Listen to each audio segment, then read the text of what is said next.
Mpenzi wako hakupendi bali anakuigizia tu. Mapenzi ni hisia za dhati zinazojengwa juu ya uaminifu, heshima, kujali na ukweli. Kila mtu anayeingia kwenye mahusiano hutamani sana kupendwa kwa moyo wote na kuona jitihada zake zinathaminiwa. Hata hivyo, si kila anayesema nakupenda huwa anamaanisha kweli. Wapo watu wanaovaa sura ya upendo huku ndani ya mioyo yao kukiwa hakuna hisia za kweli. Wengine huigiza mapenzi kwa sababu ya maslahi, upweke, faida za kifedha, umaarufu au sababu nyingine zinazowanufaisha wao binafsi. Jambo la kusikitisha ni kwamba mara nyingi mtu anayependwa kwa dhati ndiye huwa wa mwisho kugundua kuwa mwenzake anamuigizia kwa sababu ya hisia kali alizonazo.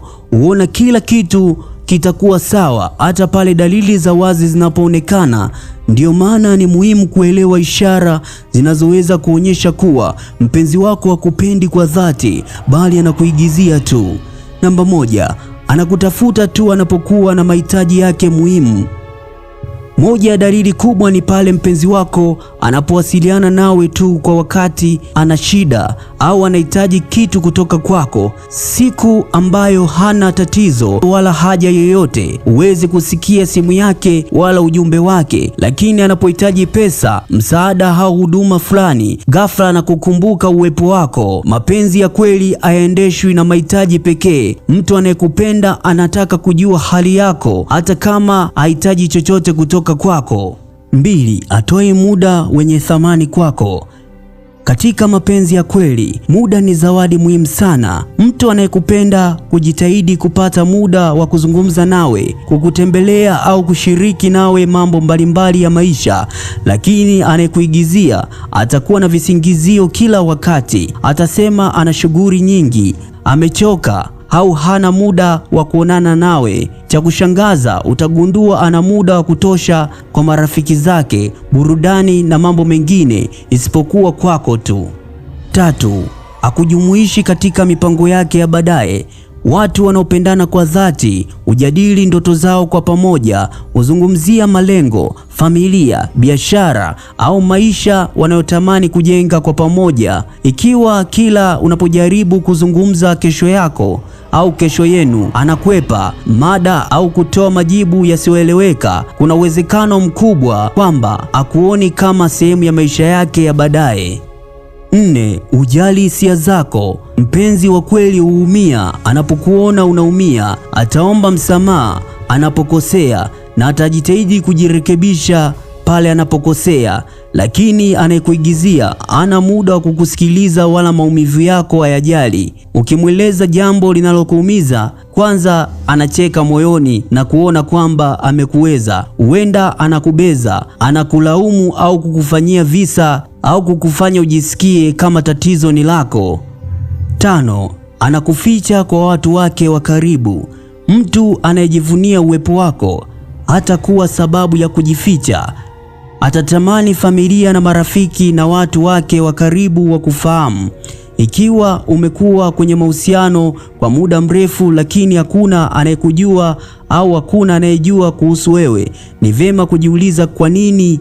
Wakati mwingine ufichwa ni ishara ya kwamba mtu huyo ana nia ya dhati na wewe. 6, maneno yake hayalingani na matendo yake. Wapo watu wanaojua kutumia maneno matamu kuliko hata vitendo.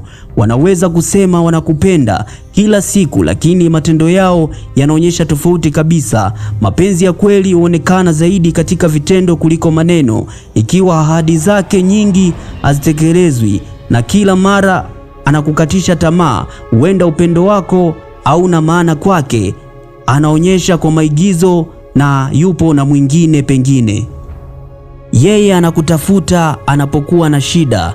Wakati wa furaha watu wengi huonekana kuwa karibu nasi, lakini wakati wa matatizo ndio upendo wa kweli huonekana. Anayekupenda atasimama nawe katika nyakati ngumu. Anayekuigizia huenda akatoweka kabisa unapopitia changamoto na kurejea mambo yanapokuwa sawa. 8, anakufanya ujihisi una thamani. Mahusiano mazuri hujenga kujiamini na kuleta amani moyoni, lakini mahusiano ya maigizo mara nyingi humfanya mmoja kuwa mtumwa au mhusika ajione hafai. 9. Anaonyesha upendo mbele za watu tu. Baadhi ya watu huonekana wenye mapenzi makubwa wanapokuwa mbele za watu. Huchapisha picha, huandika maneno matamu na kuonyesha furaha nyingi hadharani, lakini mkiwa peke yenu hali hubadilika. Hakuna ukaribu, hakuna mawasiliano mazuri wala kujali. Hii ni ishara kwamba unathamini zaidi taswira ya mahusiano kuliko mahusiano yenyewe. Kwa nini watu huigiza mapenzi? Kuna sababu mbalimbali zinazowafanya baadhi ya watu kuigiza kwenye mahusiano bila upendo wa kweli. Kutafuta msaada wa kifedha, hofu ya kuwa peke yao, kutafuta umaarufu au hadhi, kutaka kufaidika na mahusiano fulani, kushinikizwa na familia au marafiki, kutumia mtu kama njia ya kusahau mahusiano yaliyopita. Sababu hizi zinahatarisha udanganyifu, lakini zinaonyesha kuwa si kila aliyekuwa karibu nawe anasukumwa na mapenzi ya kweli. Nini ufanye ukigundua anaigiza? Kwanza, usikimbie kufanya maamuzi kwa hasira. Chunguza hali kwa makini, zungumza naye kwa uwazi kuhusu hisia zako. Pili, tathmini matendo yake kwa kipindi fulani badala ya kuangalia maneno yake pekee, au matendo ndiyo kioo cha ukweli. Tatu, linda heshima yako. Usibaki kwenye mahusiano yanayokufanya uumie kila siku kwa matumaini kwamba mtu atabadilika wakati hana nia ya kufanya hivyo. 4. Jikumbushe kwamba thamani yako haitegemei mtu mmoja.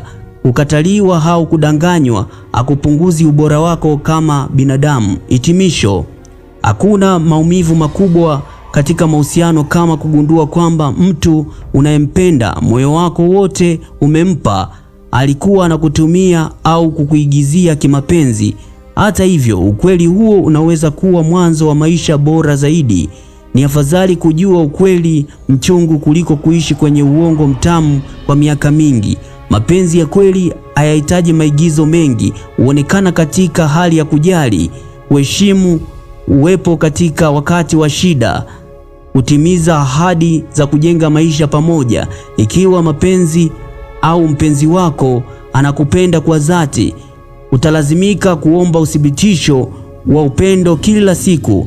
Lakini kama kila jambo litaonyesha maigizo, ni busara kutafakari upya katika mahusiano yako na kuchagua kile kinacholinda amani ya moyo wako. Kwa leo tuishie hapa. Usikose katika makala nyingine, endelea kunifuatilia zaidi. Kumbuka kusubscribe, ubonyeza kengele, unasubiri notification, hapo utakuwa umejiunga nasi kwa kuclick.